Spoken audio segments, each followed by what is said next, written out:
Pessoal, vamos falar sobre a situação na Ucrânia, o que está acontecendo na grande contraofensiva ucraniana, que não é só mais em Kharkiv, já tem lugar em Donetsk, em Luhansk, vamos entender o que está acontecendo.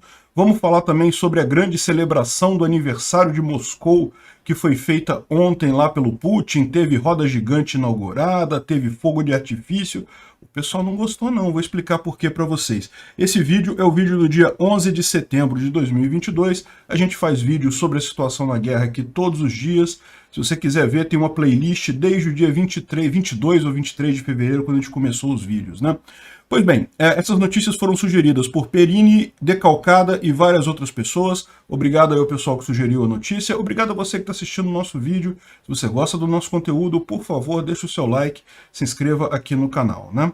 E, pessoal, aproveitar para falar para vocês que no dia 22 desse mês de setembro, eu não sei se eu deveria ter feito isso, mas eu acabei aceitando debater com um rapaz que é pró-Rússia lá no Monarch Talks, que é lá no Rumble, né? O Monark, vocês conhecem, que eu considero um amigo de longa data, já tive várias vezes no programa dele, no podcast dele, e ele está agora lá no Rumble e me chamou para esse debate. Eu originalmente não queria aceitar, porque eu acho que é besteira debater com esse pessoal, essas russetes, mas me ocorreu que, de repente, isso pode ser algo positivo para mostrar a verdade para esse pessoal e também trazer uma boa discussão aí. Vamos ver como é que vai ser esse debate, né? Dia 22, às 19 horas, horário de Brasília, lá no Rumble, no canal do Monark, lá no Rumble, né? Pois bem, vamos aqui vendo a nossa situação aqui na Ucrânia, que realmente está linda de morrer, né?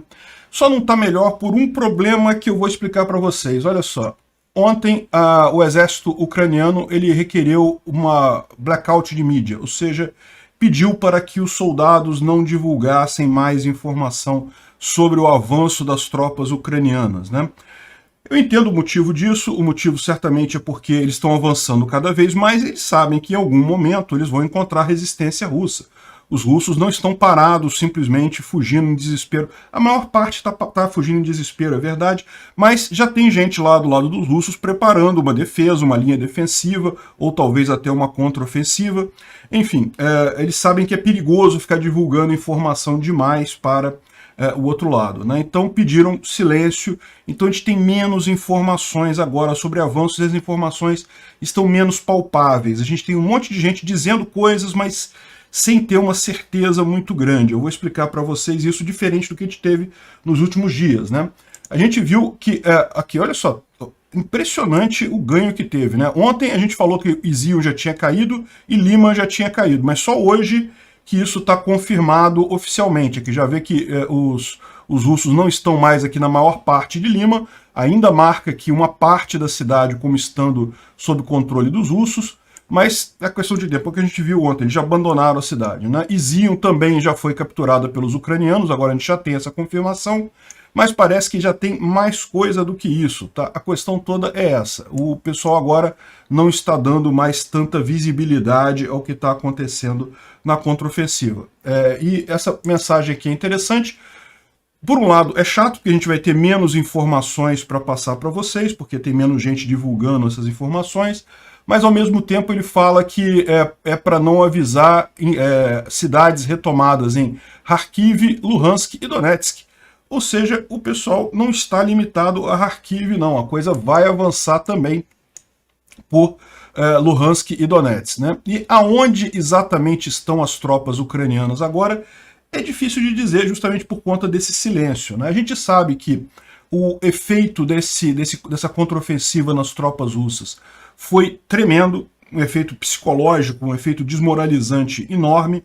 Muitos russos estão fugindo de forma desorganizada, a ponto de você precisar desse tipo de coisa aqui. Olha só, os russos, eles disseram que homens não podem se mover mais ali em Kherson. Por quê? Lembra que a gente mencionou o comunicado ontem do exército ucraniano falando que pegaram pelo menos 15 russos tentando fugir em roupas civis, ou seja, o cara joga fora o uniforme militar dele, bota uma roupa civil e tenta fugir para ficar pelo menos vivo.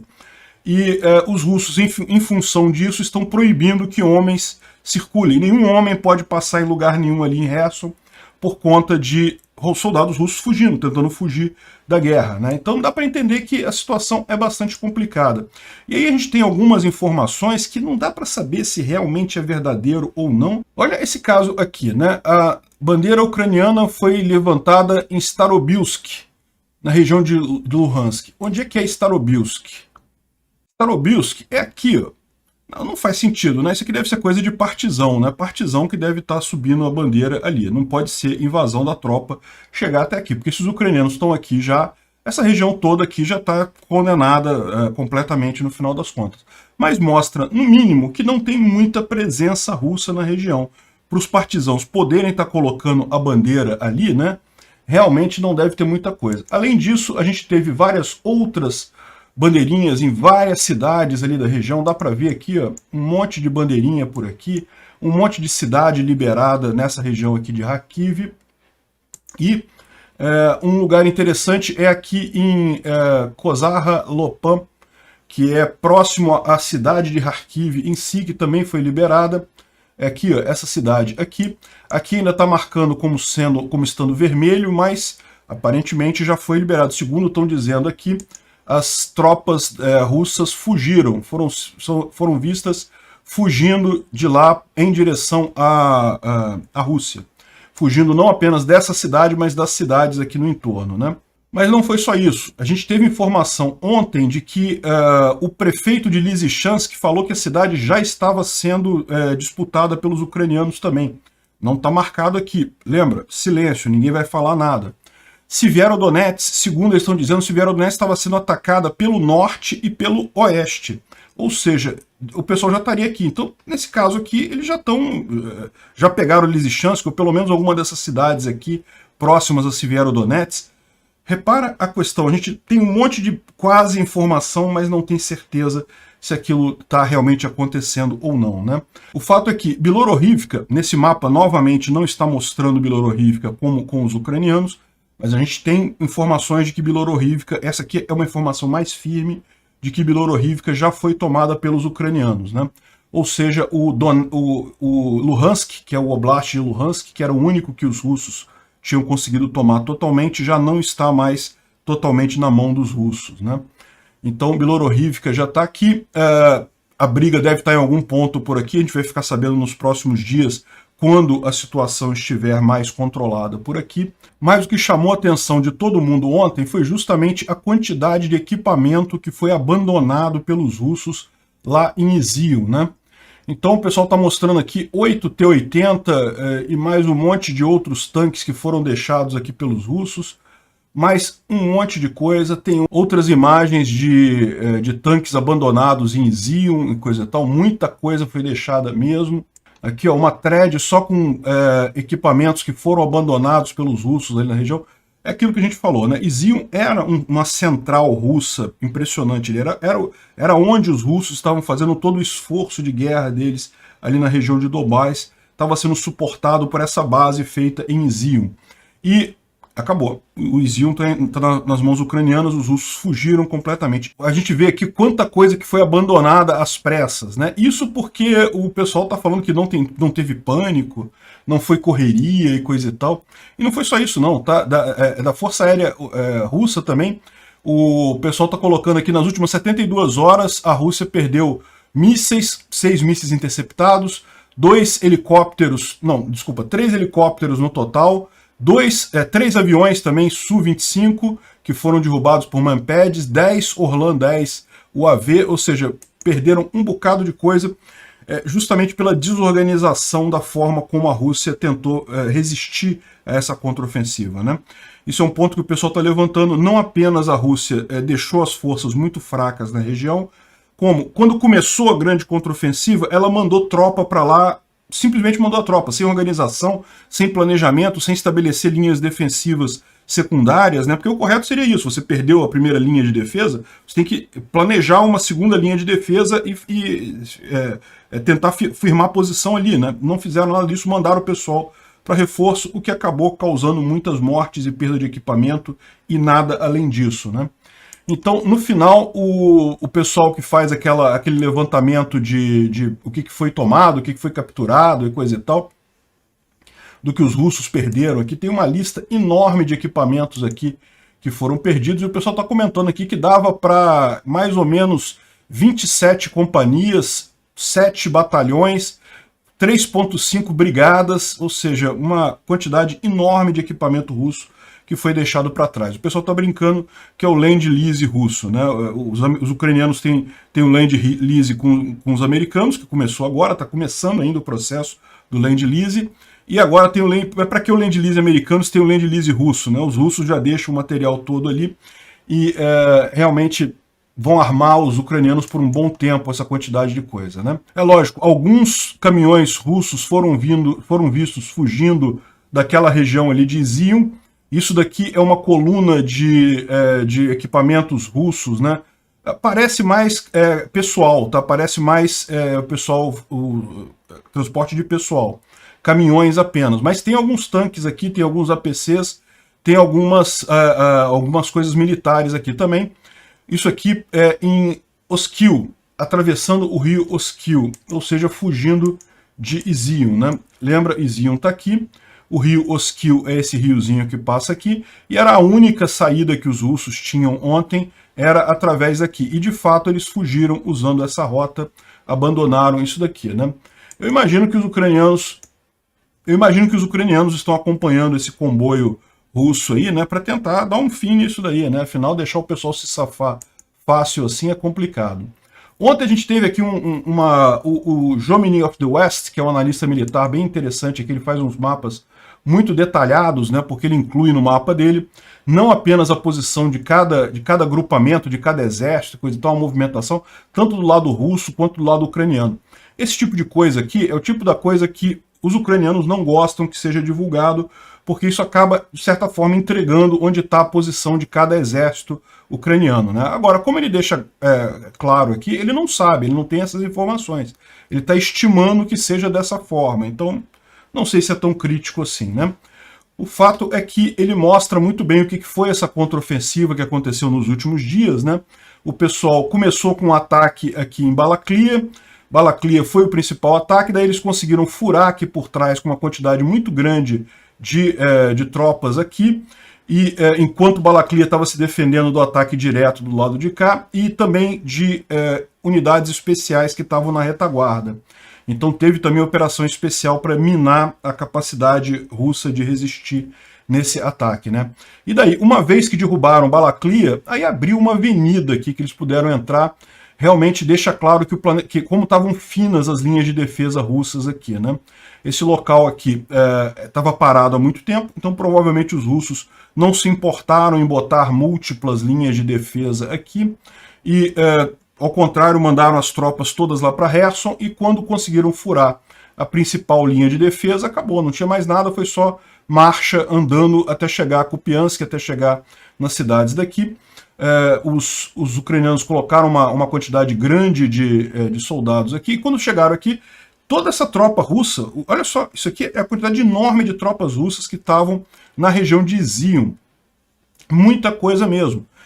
Como eu falei, era a base central dos russos nessa região aqui do Donbás. E esse pessoal todo aqui, de repente, se viu cercado, porque eles não tinham alternativa, eles não podiam mais... As linhas de trem todas passam por aqui, então não tinham mais acesso. A única linha rodoviária que tinha também passa por aqui, ou seja, estava a distância de tiro de coisa aqui. Então eles não tinham mais como recuar para cá. A única saída era essa saída para cá. Tiveram que recuar e perderam muito equipamento nesse recuo. Perderam muito pessoal também, tá? Muita coisa. Mas enfim, não tenha dúvida, foi um evento único, né? E como ele fala aqui, eu tenho certeza, né, que essa contraofensiva ucraniana vai ser estudada em livros de estratégia militar por muito tempo ainda. E ele lembra que no dia 14 de abril ele disse que provavelmente seria isso que os ucranianos iriam fazer, ou seja, os ucranianos naquela época já estavam preparando a ofensiva em Kherson, mas ele falou o ideal para os ucranianos seria atrair os russos aqui para Kherson e fazer uma ofensiva aqui. Ó. Esse aqui é o mapa que ele fez em 14 de abril, ele falando aqui, olha só, traz os ucranianos para cá e ataca em Kharkiv, seria a segunda zona de batalha. A primeira zona aqui e a segunda zona aqui, né? Enfim, interessante, o cara realmente teve essa visão aí antes, né? Lembrando que isso daqui tudo, ele está descrevendo o que aconteceu até o dia de ontem. O que aconteceu de ontem para hoje, a gente não tem tanta informação, como eu expliquei para vocês, por conta do sigilo que foi colocado lá pelo exército ucraniano, né? O que a gente tem por aqui são algumas coisas curiosas, como, por exemplo, esse russo tentando usar o BMP para atravessar o rio. Em tese, esse BMP é anfíbio, ele poderia atravessar o rio. Então ele vai lá confiante, coisa e tal, só que não dá certo. E a questão toda é a seguinte, né? Esse tipo de blindado, ele transporta pessoas, né? E eu não tô vendo ninguém sair de dentro do blindado aí. Eu espero que realmente o cara estivesse sozinho no blindado, porque caso contrário, teve pelo menos 8 pessoas que se afogaram nesse caso aqui, né? Bom, a gente tem algumas informações sobre de bloggers russos falando sobre essa situação. De novo, a gente vai estar numa mesma situação parecida com Kherson agora, em que não se tem informação direta dos ucranianos, mas se tem informação dos bloggers russos, e eles estão dizendo que os ucranianos já tomaram Vovchansk e várias outras cidades ali na região de Kharkiv, e que todo o governo, entre aspas, russo daquela região foi para Belgorod, ou seja, fugiram da Ucrânia para a Rússia, né? Estão aqui em Belgorod. Repara que aqui no mapa, agora estamos seguindo o silêncio, então ninguém fala mais, ninguém atualiza mais o mapa, mas pelo que eles estão dizendo ali, Veliki Burluk já foi tomada pelos ucranianos, Vovchansk aqui já foi tomada pelos ucranianos também, e todo esse conjunto de vilarejos aqui já foi tomado, e os russos fugiram para Belgorod. Belgorod fica logo aqui depois da fronteira, né? Diz que chegou a ter engarrafamento das pessoas saindo da Ucrânia ontem, e pior, né, o pessoal acusando a Rússia de fazer corpo mole, que não queria deixar o pessoal passar. Por quê? Porque imaginavam que muitas pessoas ali eram soldados desistindo da guerra, soldados querendo viver e fugindo, né? Aqui, mais uma cidade, acabou de aparecer essa bandeirinha aqui agora, mais uma cidade na região aqui liberada pelos ucranianos também. O que dá a entender é que os russos simplesmente fugiram. Quem estava nessa área aqui simplesmente fugiu para a Rússia de pânico, né? Porque, embora aqui, lógico, seja ameaçado, se os ucranianos estão fazendo um esforço grande aqui, a chance deles atacarem aqui também seria pequena. O pessoal que fugiu mesmo porque viu que não vai ter o que fazer, né? E pior, podem estar preocupados de serem remanejados para tentar ajudar o pessoal que está do lado de cá. E como eu falei para vocês, não é apenas nessa região aqui de Kharkiv, não é apenas aqui em Luhansk, mas também a gente tem informação de que os ucranianos avançaram sobre Donetsk. E aí, de novo, a gente cai nessa situação de que a gente só tem informação muito por alto, não dá para saber muita coisa. O que a gente tem de informação mais certa é que os ucranianos retomaram o aeroporto de Donetsk. O aeroporto de Donetsk é essa região aqui. Na verdade, o aeroporto de Donetsk não existe mais. Está em 2014, quando houve a primeira guerra, lá quando houve a primeira invasão russa, ele foi um dos pontos centrais de ataque, de forma que ele foi totalmente destruído. Então, embora tenha aqui um negócio mostrando uma pista de pouso, em tese é um aeroporto aqui, isso aqui não existe mais, é tudo ruína. Mas, de qualquer forma, os ucranianos já teriam tomado isso daqui. Mas a gente tem informações de que os russos fugiram de Donetsk, então que os ucranianos já entraram 1/3 da cidade, e o problema todo é como, embora a maior parte dos russos tenha saído de Donetsk, os ucranianos têm que ficar checando quarteirão a quarteirão, porque pode ter sniper, pode ter armadilha, pode ter problema aqui. Então esse seria o trabalho que eles estão fazendo neste momento. Não sei se dá para acreditar nisso.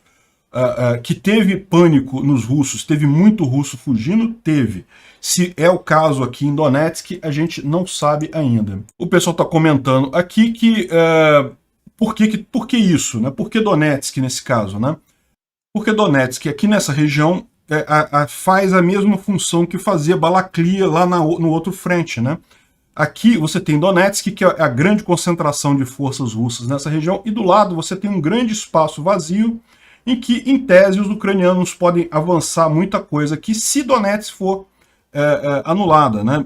Mas Donetsk é uma cidade muito maior do que Balaklia. Donetsk é uma cidade de milhões de habitantes, né?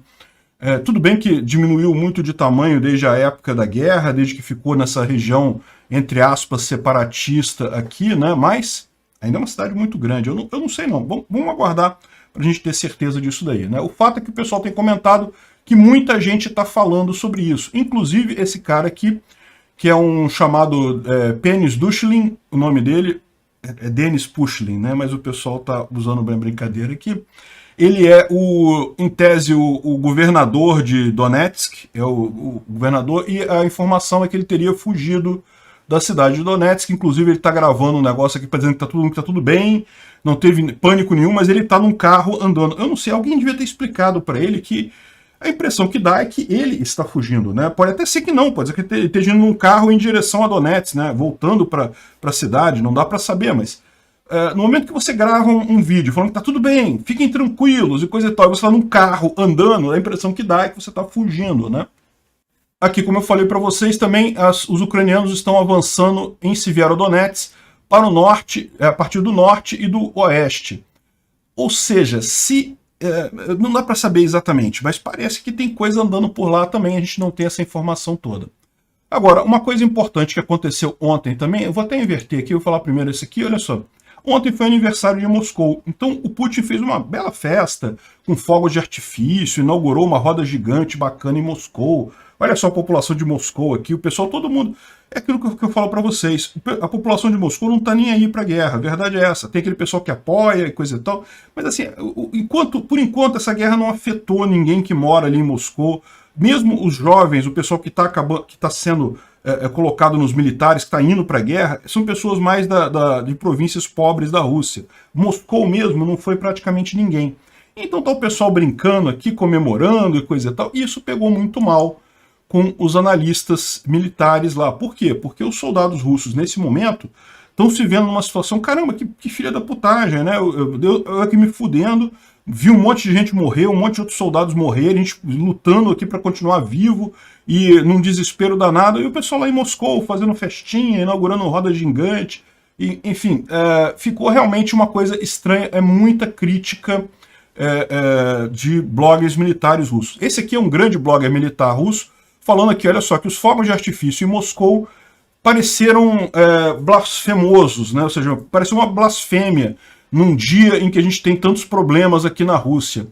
Agora, o presidente da Rússia é o principal alvo de riscos e consequências negativas dessa história, né? Mas não foi só ele não, teve alguns que disseram aqui, isso aqui foi um russo publicando lá, um comentarista russo, publicando, né, a Ucrânia avançando lá na Ucrânia, né, o exército ucraniano avançando lá, e Moscou soltando fogos de artifício, né.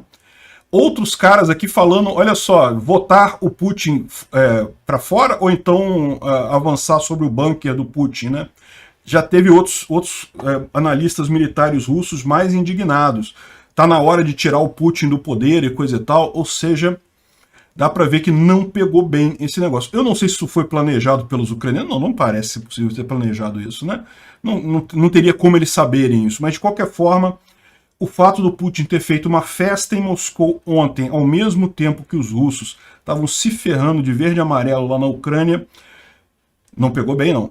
E uma outra curiosidade, essa notícia circulou de fato, eu tinha um link melhor dela, mas eu não consegui achar o link. Eu falei dessa notícia no final de agosto, início de setembro, que o Zelensky ele decidiu abandonar o Grupo de Minsk. O que é o Grupo de Minsk? É um grupo de pessoas que estava ainda tentando remendar os acordos de Minsk.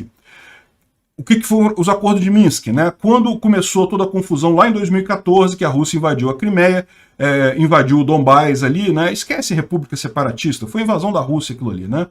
Então invadiu o Donbás, teve uma guerra ali com a Ucrânia conseguiu retomar muito território.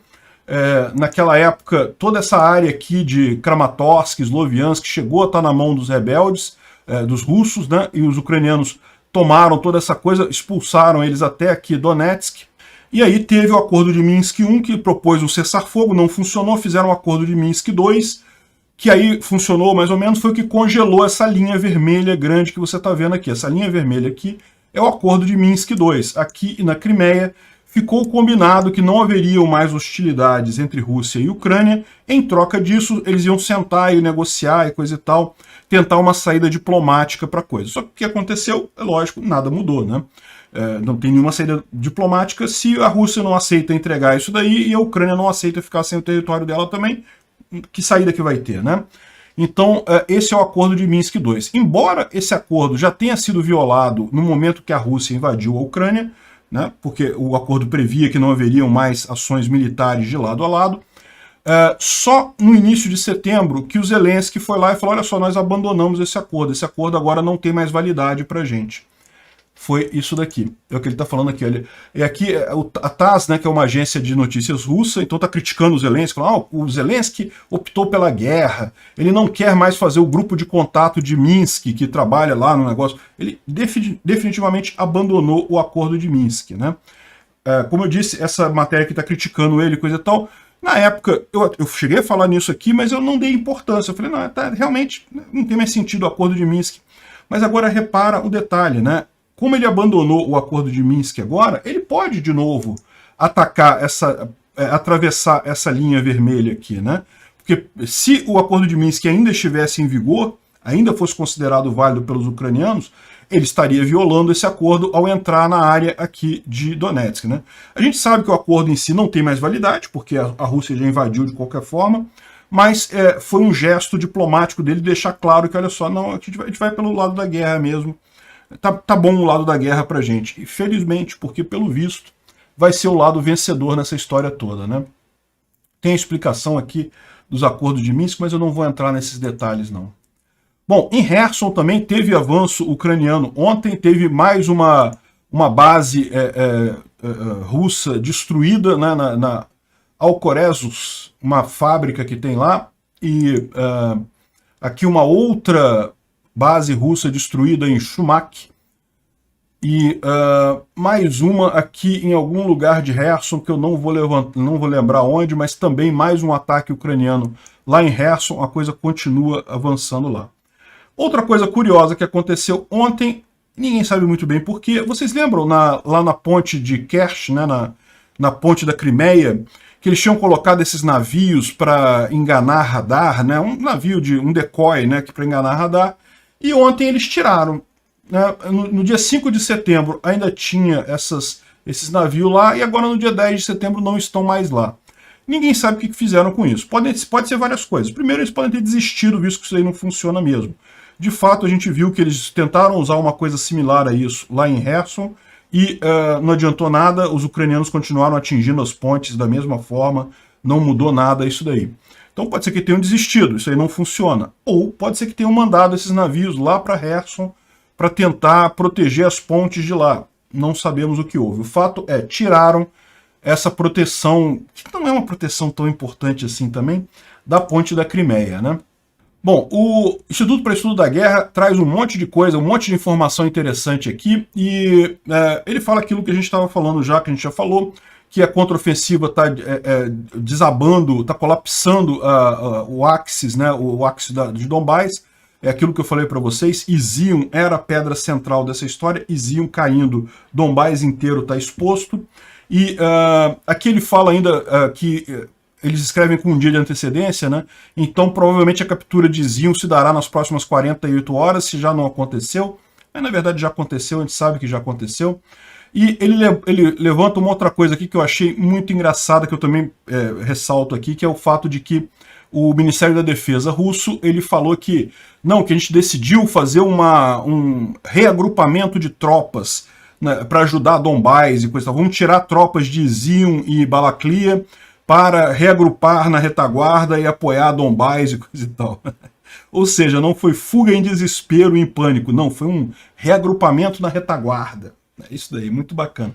E, lógico, né, só que é o que o pessoal fala, né, os próprios bloggers militares russos criticaram isso também, falaram, caramba, tá todo mundo vendo que foi um recuo, né, ficar botando um nomezinho bonito, não, foi um reagrupamento na retaguarda e coisa e tal, não resolve. Mas eu entendo por que o Ministério da Defesa russa está fazendo isso, porque, veja, o fator pânico nesse momento é muito grande. Por que os russos fugiram de Lima? Por que os russos fugiram aqui da região próxima aqui à cidade de Kharkiv? Essas regiões, embora tenham risco, lógico, estão em guerra com a Ucrânia, elas não apresentam um risco imediato. Aqui, nesse caso, foi certamente efeito pânico. O cara começa a ver um monte de mensagem, olha só, mataram não sei quem, mataram um monte de gente, um monte de POW. Pô, vou pegar meu riflezinho aqui e vou fugir para a Rússia, pô, não vou ficar parado aqui não. Então, O efeito pânico nesse momento é muito grande, daí a importância para os russos, do Ministério Russo, falar que não, tá tudo bem, a gente está fazendo só um reagrupamento e coisa e tal, né? Só que se vai colar ou não vai colar isso é outra história, né?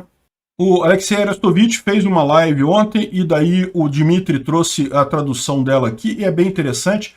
O que eles falam é que lá em Kherson, embora a gente não tenha muita informação, os ucranianos continuam avançando, mas avançando muito devagar. Isso é o esperado, é aquela estratégia que a gente falou, né? Eles atraíram as melhores tropas russas para aquela região de Kherson, e como são boas tropas russas que estão lá, tem um número considerável, são boas tropas, é difícil a Ucrânia avançar, não é algo fácil, mas a grande expectativa é essas tropas não estão sendo reabastecidas, elas não conseguem ter suprimentos adequados. Mais dia, menos dia, vão acabar falhando e os ucranianos vão avançar, né?